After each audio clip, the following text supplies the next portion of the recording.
एक बुढ़िया माई थी। उसके 7 बेटे और एक बेटी थी। बेटी की शादी हो चुकी थी। जब भी उसके बेटे की शादी होती, फेरों के समय एक नाग आता और उसके बेटे को डस लेता था। बेटे की वहीं मृत्यु हो जाती और बहू विधवा। इस तरह उसके 6 बेटे मर गए। 7वें की शादी होनी बाकी थी। इस तरह अपने बेटों के मर जाने के दुख से बूढ़ी माई रो रो के अंधी हो गई थी। भाई दूज आने को हुई तो भाई ने कहा कि मैं बहन से तिलक कराने जाऊंगा। माँ ने कहा ठीक है। उधर जब बहन को पता चला कि उसका भाई आ रहा है तो वह खुशी से पागल होकर पड़ोसन के गई और पूछने लगी कि जब बहुत प्यारा भाई घर आए तो क्या बनाना चाहिए। पड़ोसन उसकी खुशी को देखकर जल भुन गई और कह दिया कि दूध से रसोई लेप, घी में चावल पका। बहन ने ऐसा ही किया। उधर भाई जब बहन के घर जा रहा था तो उसे रास्ते में सांप मिला। सांप उसे डसने को हुआ। भाई बोला, तुम मुझे क्यों डस रहे हो? सांप बोला, मैं तुम्हारा काल हूँ और मुझे तुमको डसना है। भाई बोला, मेरी बहन मेरा इंतजार कर रही है। मैं जब तिलक करा के वापस लौटूंगा तब तुम मुझे डस लेना। सांप ने कहा, भला आज तक कोई अपनी मौत के लिए लौट के आया है जो तुम आओगे? भाई ने कहा, अगर तुझे यकीन नहीं है तो तू मेरे झोले में बैठ जा, जब मैं अपनी बहन के तिलक कर लूं तब तू मुझे डस लेना। सांप ने ऐसा ही किया। भाई बहन के घर पहुंच गया। दोनों बड़े खुश हुए। भाई बोला, बहन जल्दी से खाना दे, बड़ी भूख लगी है। बहन क्या करे? न तो दूध की रसोई सूखे, न ही घी में चावल पके। भाई ने पूछा, बहन इतनी देर क्यों लग रही है? तू क्या पका रही है? तब बहन ने बताया कि ऐसे ऐसे किया है। भाई बोला, पगली, कहीं घी में भी चावल पके हैं या दूध से कोई रसोई लीपे है? गोबर से रसोई लीप, दूध में चावल पका। बहन ने ऐसा ही किया। खाना खा के भाई को बहुत जोर नींद आने लगी।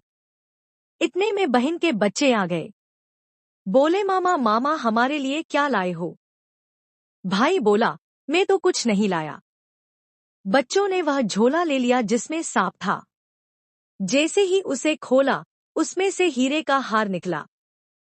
बहन ने कहा, भैया तूने बताया नहीं कि तू मेरे लिए इतना सुंदर हार लाए हो। भाई बोला, बहना तुझे पसंद है तो तू ले ले, मुझे हार का क्या करना। अगले दिन भाई बोला, अब मुझे जाना है, मेरे लिए खाना रख दे। बहन ने उसके लिए लड्डू बना के एक डब्बे में रख के दे दिए। भाई कुछ दूर जाकर थक कर एक पेड़ के नीचे सो गया। उधर बहन के जब बच्चों को जब भूख लगी तो माँ से कहा कि खाना दे दो। माँ ने कहा, खाना अभी बनने में देर है। तो बच्चे बोले कि मामा को जो रखा है वही दे दो। तो वह बोली कि लड्डू बनाने के लिए बाजरा पीसा था, वही बचा पड़ा है चक्की में, जाकर खा लो। बच्चों ने देखा कि चक्की में तो सांप की हड्डियां पड़ी है।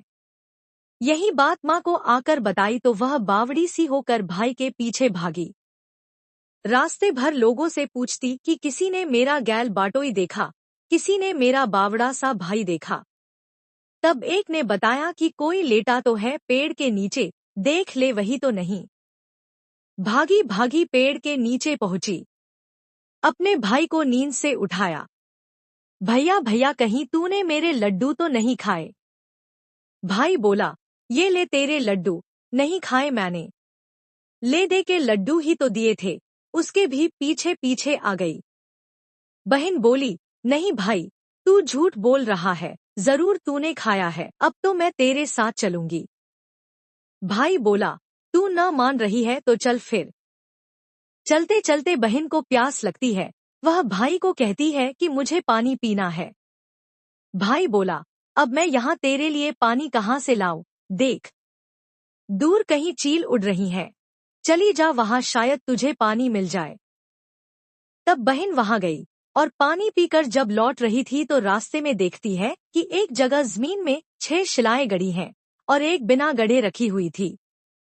उसने एक बुढ़िया से पूछा कि ये शिलाएं कैसी हैं। उस बुढ़िया ने बताया कि एक बुढ़िया है, उसके 7 बेटे थे। 6 बेटे तो शादी के मंडप में ही मर चुके हैं, तो उनके नाम की ये शिलाएं जमीन में गड़ी हैं। अभी 7वें की शादी होनी बाकी है। जब उसकी शादी होगी तो वह भी मंडप में ही मर जाएगा, तब यह 7वीं शिला भी जमीन में गड़ जाएगी। यह सुनकर बहन समझ गई ये शिलाएं किसी और की नहीं बल्कि उसके भाइयों के नाम की हैं। उसने उस बुढ़िया से अपने 7वें भाई को बचाने का उपाय पूछा। बुढ़िया ने उसे बतला दिया कि वह अपने 7वें भाई को कैसे बचा सकती है। सब जानकर वह वहां से अपने बॉल खुले करके पागलों की तरह अपने भाई को गालियां देती हुई चली। भाई के पास आकर बोलने लगी, तू तो जलेगा, कुटेगा, मरेगा। भाई उसके ऐसे व्यवहार को देखकर चौंक गया, पर उसे कुछ समझ नहीं आया।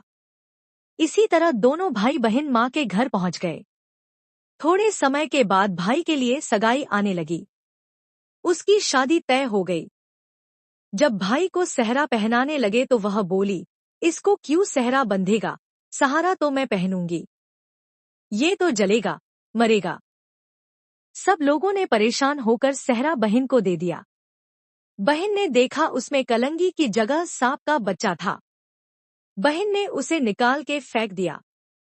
अब जब भाई घोड़ी चढ़ने लगा तो बहन फिर बोली, ये घोड़ी पर क्यों चढ़ेगा, घोड़ी पर तो मैं बैठूंगी। ये तो जलेगा, मरेगा, इसकी लाश को चील कौवे खाएंगे। सब लोग बहुत परेशान। सबने उसे घोड़ी पर भी चढ़ने दिया। अब जब बारात चलने को हुई तब बहन बोली, ये क्यों दरवाजे से निकलेगा, ये तो पीछे के रास्ते से जाएगा, दरवाजे से तो मैं निकलूंगी। जब वह दरवाजे के नीचे से जा रही थी तो दरवाजा अचानक गिरने लगा। बहन ने एक ईंट उठाकर अपनी चुनरी में रख ली, दरवाजा वही की वही रुक गया। सब लोगों को बड़ा अचंभा हुआ। रास्ते में एक जगह बारात रुकी तो भाई को पीपल के पेड़ के नीचे खड़ा कर दिया। बहन कहने लगी, ये क्यों छांव में खड़ा होगा, ये तो धूप में खड़ा होगा, छांव में तो मैं खड़ी होगी। जैसे ही वह पेड़ के नीचे खड़ी हुई, पेड़ गिरने लगा। बहन ने एक पत्ता तोड़कर अपनी चुनरी में रख लिया, पेड़ वही की वही रुक गया। अब तो सबको विश्वास हो गया कि ये बावली कोई जादू टोना सीख कर आई है, जो बार बार अपने भाई की रक्षा कर रही है। ऐसे करते करते फेरों का समय आ गया। जब दुल्हन आई तो उसने दुल्हन के कान में कहा, अब तक तो मैंने तेरे पति को बचा लिया, अब तू ही अपने पति को और साथ ही अपने मरे हुए जेठों को बचा सकती है। फेरों के समय एक नाग आया। वो जैसे ही दूल्हे को डसने को हुआ, दुल्हन ने उसे एक लोटे में भर के ऊपर से प्लेट से बंद कर दिया। थोड़ी देर बाद नागिन लहर लहर करती आई। दुल्हन से बोली, तू मेरा पति छोड़। दुल्हन बोली, पहले तू मेरा पति छोड़। नागिन ने कहा, ठीक है, मैंने तेरा पति छोड़ा। दुल्हन, ऐसे नहीं, पहले 3 बार बोल। नागिन ने 3 बार बोला, फिर बोली कि अब मेरे पति को छोड़। दुल्हन बोली, एक मेरे पति से क्या होगा, हंसने बोलने के लिए जेठ भी तो होना चाहिए, एक जेठ भी छोड़। नागिन ने जेठ के भी प्राण दे। फिर दुल्हन ने कहा, एक जेठ से लड़ाई हो गई तो एक और जेठ, वो विदेश चला गया तो तीसरा जेठ भी छोड़। इस तरह एक एक करके दुल्हन ने अपने 6 जेठ जीवित करा लिए। उधर रो रो के बुढ़िया का बुरा हाल था कि अब तो मेरा 7वां बेटा भी बाकी बेटों की तरह मर जाएगा।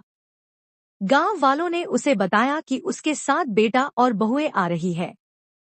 तो बुढ़िया बोली, अगर यह बात सच हो तो मेरी आंखों की रोशनी वापस आ जाए और मेरे सीने से दूध की धार बहने लगे। ऐसा ही हुआ। अपने सारे बहू बेटों को देखकर वह बहुत खुश हुई। बोली, यह सब तो मेरी बावली का किया है, कहाँ है मेरी बेटी?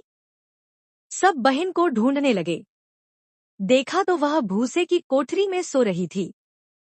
जब उसे पता चला कि उसका भाई सही सलामत है तो वह अपने घर को चली। उसके पीछे पीछे सारी लक्ष्मी भी जाने लगी। बुढ़िया ने कहा, बेटी, पीछे मुड़ के देख, तू सारी लक्ष्मी ले जाएगी तो तेरे भाई भाभी क्या खाएंगे? तब बहन ने पीछे मुड़ के देखा और कहा, जो माँ ने अपने हाथों से दिया वह मेरे साथ चल, बाद बाकी का भाई भाभी के पास रहे। इस तरह एक बहन ने अपने भाई की रक्षा की।